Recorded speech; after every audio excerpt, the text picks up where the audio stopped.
Hello everyone. I hope you're having a nice day, and I hope you're feeling well. Uh, well, you all know that English is very important now. Uh, but if people want to have better job, if people want to have better education, so they need to be fluent in English. Uh, English is a language that has four skills, and one of the skills that I'm going to talk about today is speaking. And more specifically, today I'm going to talk about how to get fluent in speaking, how to have better speaking, how to be able to use words precisely, and how to be able to convey your message very precisely in a way that everyone can understand as. So, more specifically, today I'm going to talk about English fluency, or talking about speaking fluency. Let's say that at the very beginning, I'm going to provide you with a definition of fluency. Fluency means being able to express feelings and thoughts clearly, easily, and precisely. So if you're able to express your feelings, your thoughts, and your emotions very clearly so that everyone understands you, well, that's okay. That means you are fluent. But if it happens that you cannot express your feelings very clearly for people, and people cannot understand when you're talking to them, that means that you're not fluent. We're all having problems, but let's say that English learners at the very beginning face the problem of combining words. They don't know what words to use and how to express their opinions, their feelings to words, and how to combine words. In this video, I'm going to have an answer to all these problems. So watch the video till the end. You will definitely learn a lot. The first thing here, I have the tips that can help you have better speaking. Well, let's say that an English learner should first of all learn phrasal verbs, and then collocations, idioms, and proverbs. These four can help you have advanced speaking, and they can help you speak more naturally, and you will be a very strong speaker. A phrasal verb, actually, it's a phrase, but it's a phrase which consists of a verb in combination with a preposition or adverb or both, the meaning of which is different from the meaning of its separate parts. The meaning of it. See, remember, it's a verb combined with a preposition, adverb, or maybe both. But the meaning is different from the meaning of its individual parts. It provides a new meaning. It gives a new meaning. Let's have an example. See, if we have tell somebody off. Now here, tell somebody off is a phrasal verb. Tell is the verb, somebody is the object, so this somebody can be pronoun, or it can be the name of a person even, and off is the preposition. So here, this phrasal verb is a separable phrasal verb because we have a pronoun between the tell and off, between the two parts. Tell someone off means, or somebody off means, to speak angrily to someone because they have done something wrong. So you don't want to talk to them, and you want to stop talking to them. You want to make them understand that they don't have to come and talk to you. So you tell them off. For example, the teacher told me off for swearing. I was swearing in the class while I was talking. That's why the teacher got angry and did not want to talk to me. So that's why the teacher told me off. The teacher told me off. Another example for phrasal verbs can be set off or set out. Like set is the verb, off or out prepositions. There's no difference in the meaning if you say set off or set out. This gives the meaning of to start a journey. To start a journey. We can have several examples. Like the first example can be, what time will we have to set off for the station tomorrow? Which means that what time will we start or walk for the station tomorrow? And Jenny set off down the road on her new bike, which means Jenny started her journey down the road on her new bike. Or they've just set off on a around the world cruise, which means that they have started their journey on a round the world cruise. Here I'm going to provide you with some more examples of phrasal verb. So first of all, we have the phrasal verb and then we have the definition. The first phrasal verb here we have is ask for. Ask for means to request for something. For example, I asked Jack for help. So you can ask someone for a pain, you can ask someone for a favor, you can ask someone for a car, you can ask your friend for a car, you can ask your classmate for a book or anything. So ask for means to request for something. Ask out. Ask out, like if two people meet each other for the first time, especially different genders, like a male and a female, and they start liking each other, so they can ask each other out, but there's no romance. There's no romantic feeling, there's no emotional feeling, or there's no feeling of love between them. They can start, asking each other out, like they can go to. So ask out gives the meaning of to ask someone to go with you to a certain place or for a special occasion to spend time together and have fun together.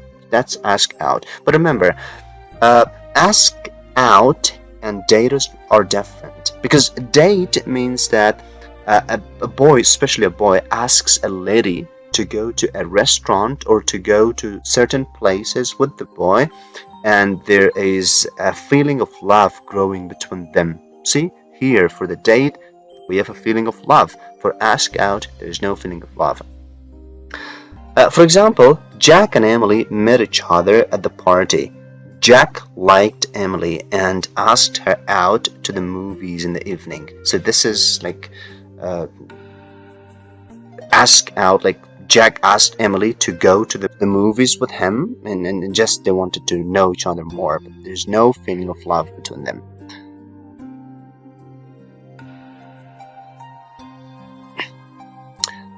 Here we have some more examples. Well, again, here we have the phrasal verb and then with the definition.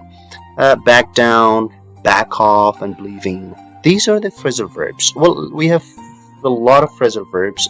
You can go to Google and download a list of phrasal verbs with the meaning, or you can even find books for phrasal verbs, or you can look up in the dictionaries for the phrasal verbs. Well, there are a lot of phrasal verbs, and these phrasal verbs can definitely make your speaking strong and beautiful.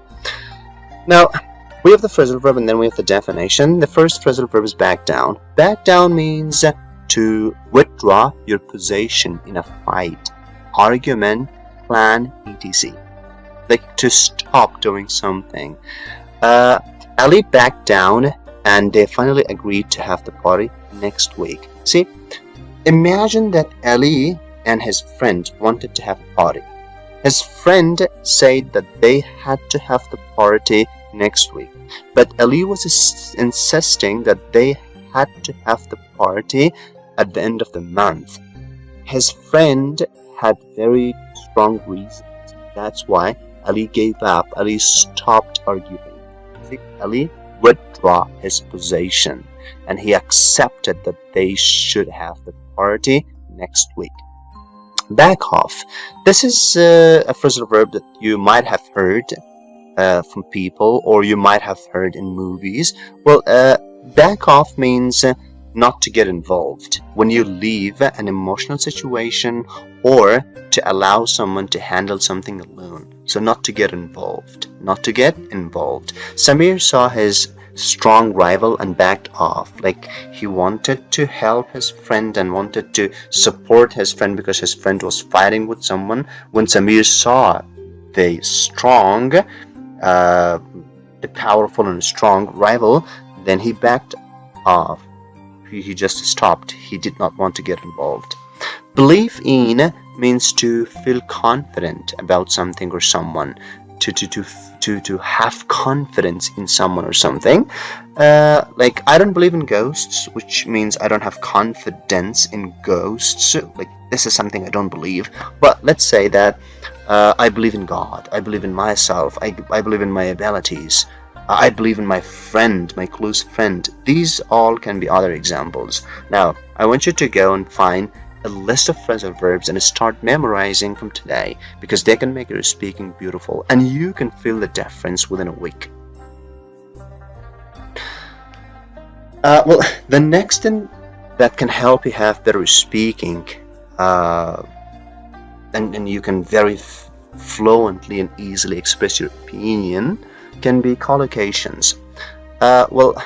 See that English learners always have problems combining different words. They don't know how to combine words, and if they want to combine, they may combine the words in a wrong way.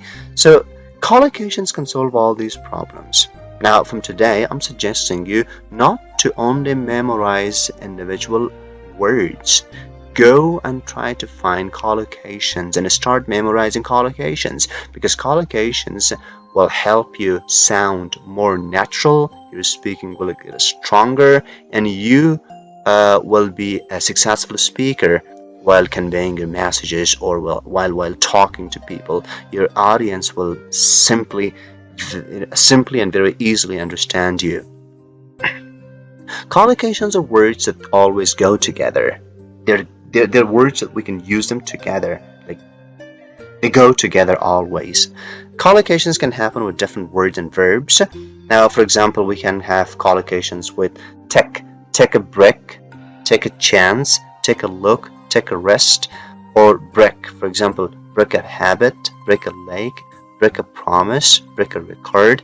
These are not all the collocations for take and break. There are many other collocations. These are only some examples. So I want you to go and download a list of collocations from internet, or find books on collocations and start memorizing from today.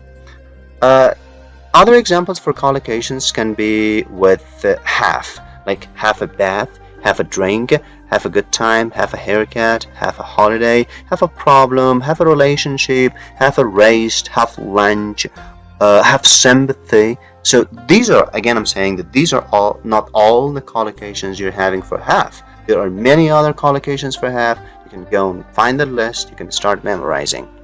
Or let's say do business, do nothing, do someone a favor, do the cooking, do the housework, do the shopping, do the washing up, do your best, do your hair, do your homework. These are, again, not all the collocations for do. There are a lot of collocations for do, and I want you to go and start and find them and start memorizing from today. So definitely, collocations can help you so much with your speaking. But the next thing that can also help you with your speaking is idiom. What's an idiom? An idiom is a group of words in fixed order. You cannot change the position of the words. In fixed order, that have a particular meaning that is different from the meanings of each word understood on its own.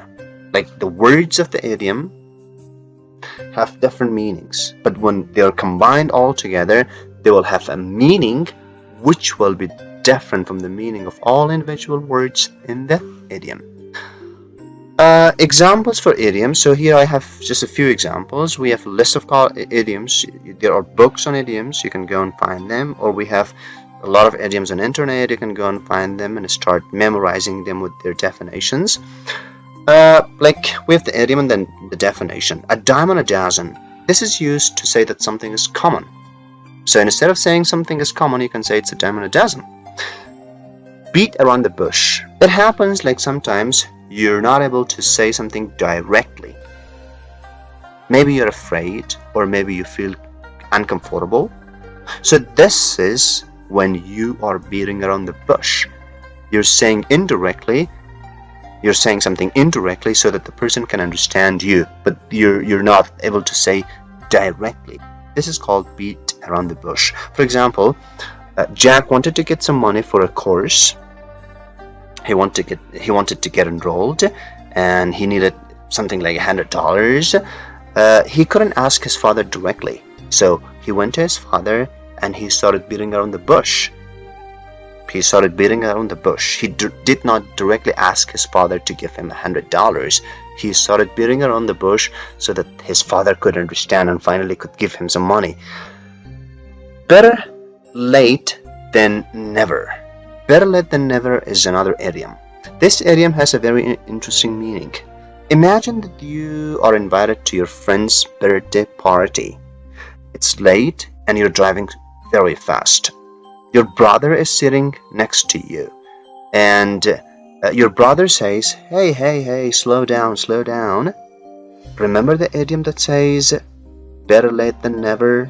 So here, better late than never means that it's good to arrive late somewhere than not to arrive at all. The next idiom here I have for you is a blessing in disguise. A blessing in disguise means something that doesn't look good at the beginning, but it turns to be good at the end, or like after a while it turns to be good. For example, you start a new job, and you don't like it at the beginning, but after a while you see that the job has a lot of opportunities. It offers a lot of opportunities for you, and you also make good income if you do it well. So then you start liking the job. Or for example, that you buy a new car. You don't like the car at the beginning, but after driving for a while, then you see that the car is a very good one. It's very comfortable. Then you start liking the car. So these things are all blessing in disguise. Idioms can also help you very much to have better speaking, to have fluent speaking. The fourth one I'm going to talk about, and it can help you have better speaking, is proverbs. What's a proverb? A proverb is a short sentence, usually known by many people who speak the same language, not people who speak different languages.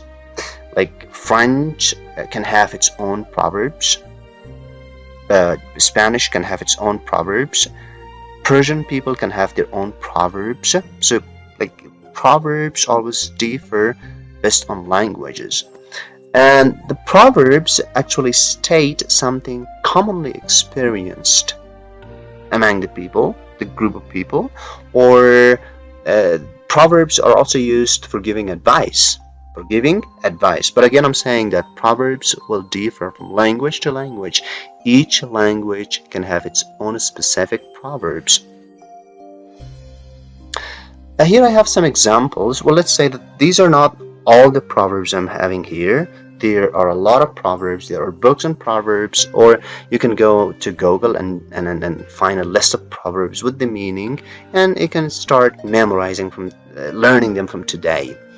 Never look a gifted horse in the mouth. This means that never refuse a free chance given to you. So if you're provided with a free opportunity, never reject that, never refuse that, get it. Or the next one, too many cooks spoil the broth, which means too many people interfering in one task will destroy that. Think that two presidents are leading a country. Well, you know that doesn't happen. The country will finally not improve. Or two managers leading a company. Definitely the company will get bankrupted. The next example for the proverbs can be don't put all your eggs in one basket. This has different meanings. Like one meaning for this one can be like don't put all your efforts on only one thing, because if that fails you don't have anything else to do. But if you're dividing your focus, your efforts, then if one fails, then the next one is there and you can continue the next one. Or also it gives the meaning of don't put all your money in one pocket, because if someone picks your money, then you will have nothing left. So it's better to divide. And these things definitely can help you have better speaking. So I'm telling you, from today, when you're done with the video, go and find list of phrasal verbs with the meaning and try to start memorizing them from today. Find list of collocations and try to start memorizing them from today.